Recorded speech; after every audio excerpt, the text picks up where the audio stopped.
In this video, I'm going to show you how to remove and replace the rear adjustable control arm on a Chevy Malibu located in the rear suspension. Remove the tire is a 19mm socket.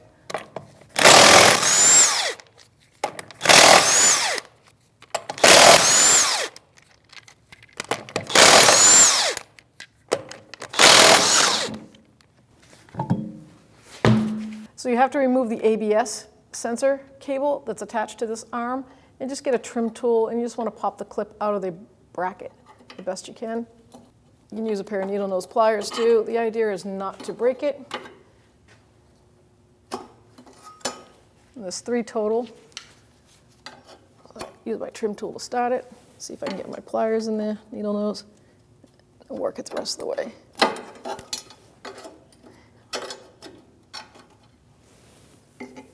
You don't want it to break unless it absolutely does, because you do have to reuse it. So that's good. Now it's out of the way, let it hang down. So on this control arm itself, it is an adjustable link. That's why they call it a link control arm. This adjusts the rear camber. So we want to mark our camber bolt right here.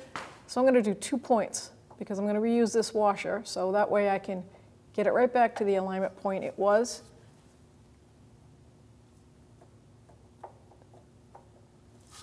And now I can go ahead and remove that nut. So the inner bolt with that cam adjustment on it, I have an 18mm deep socket and extension. I'm going to put it on the head of the bolt through this little cutout in the subframe, the cradle, shall I say. I'm going to hold that with my breaker bar, and then I'm going to move to the front with my 18mm wrench and break this nut and bolt free.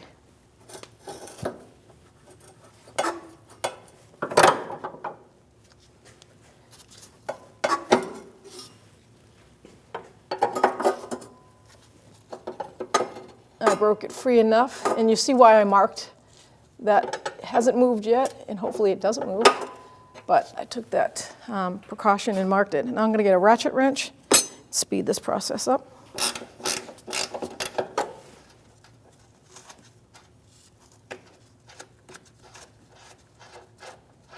I'll take that nut completely off, set it aside. We're going to reuse that. And now with a pry bar or flathead screwdriver, I'm going to see if I can get this camber adjustment washer out of the way so that bolt will be a little bit looser in place. There we go. And see how it's keyed? So you can put it right back on the same way on that bolt. So now my outer bolt that's attached to that knuckle, it's a 21mm wrench on the inside, or a socket, and I'm going to use a socket on the outside. Let's loosen this nut up.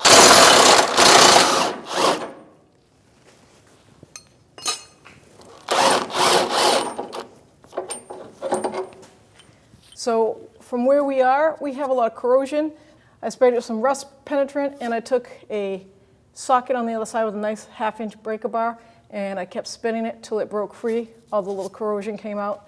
And now I'm just going to take a long brass punch and give it a good whack. So now that I air chiseled that all the way through, it's inside the subframe and I can grab it. And I'm pulling it with my fingers. I've got my hand on that little washer, and here we go. There it is. So now the bolt's out. All the bolts are out of this adjusting arm, and we can pull it right out of its spot. Look at that corrosion. So now we have our new arm, but before we reinstall that, I'm going to put an anti-seize inside the bushing so that the new bolt won't get corroded like the old bolt and had to bang it out like that. We want it to be able to turn freely too for the alignment. You always want that cam bolt to be able to be adjusted. So now it's all set. We can put it up inside the subframe. Let's bring it up, line it up. Now I'm going to just take a rubber mallet and kind of direct it. And we got it right in place. That's perfect. So now I'm going to put the bolt in that's down here on the control arm side, because that upper bolt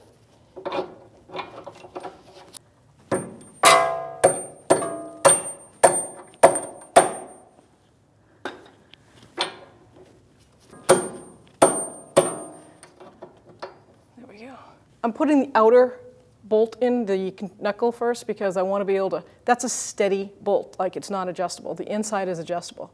So now I can take my 21 millimeter and I'm going to try to hand start this bolt, thread it because it's in aluminum and you don't want that to get cross-threaded.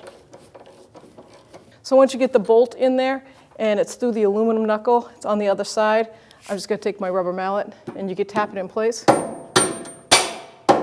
and then put the nut on.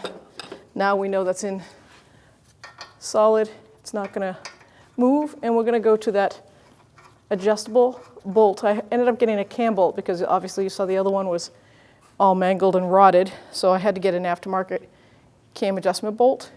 It's very important that you get the proper kind of bolts because these are adjustable for the camber, for the rear suspension. So this is our new aftermarket cam bolt. You'll see it has the fitted washer on it that's oblong, so for the adjustment on the inside. And we're going to bring it right into that cradle and put it through the hole.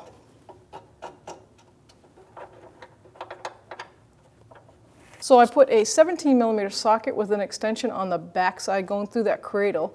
So now that the bolt's lined up, it's through the hole, I'm just going to give it a tap. So I'm trying to get it seated.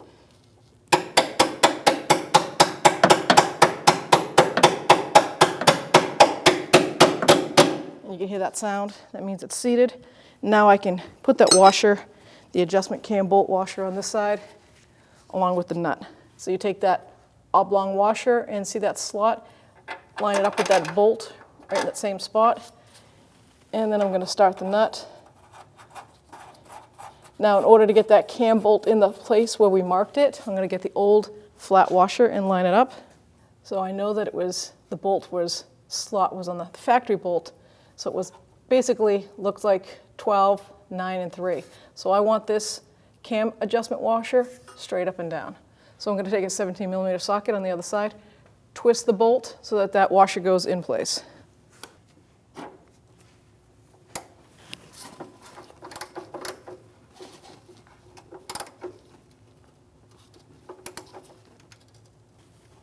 Right about there. So I'm going to hold it with my ratchet and I'm going to snug this nut up, 15 millimeter socket.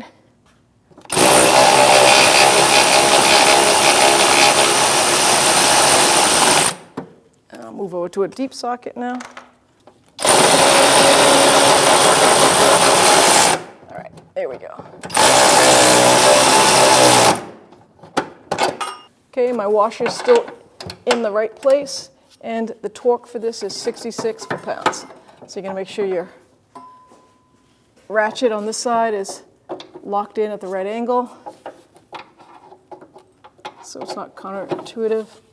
There we go, because I'm going to be pulling on it.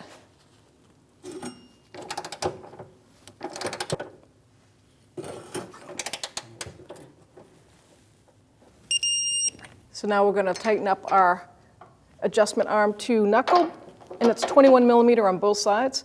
We're going to snug it, then torque it.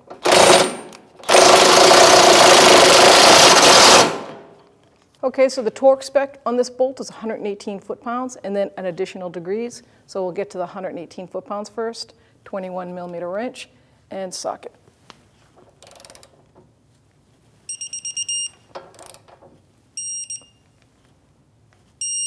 So the range for the degrees on this is 90 degree to 105 degree. I set mine to 100, and we'll set that right up.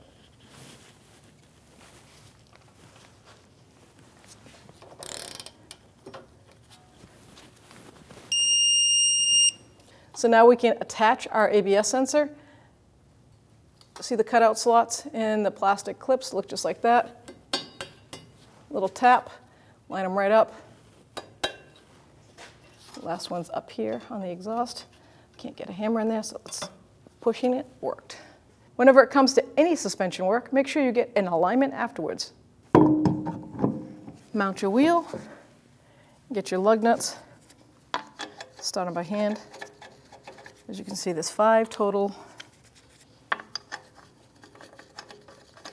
And when we tighten them, we're going to tighten them in a star pattern. It's a 19 millimeter socket, and we're just going to bottom them out and then torque them to specs.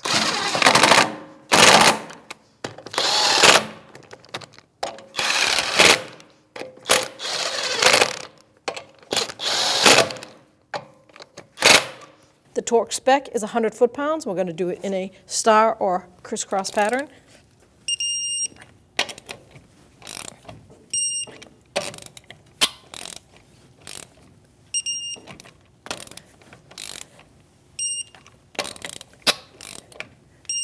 Just double check.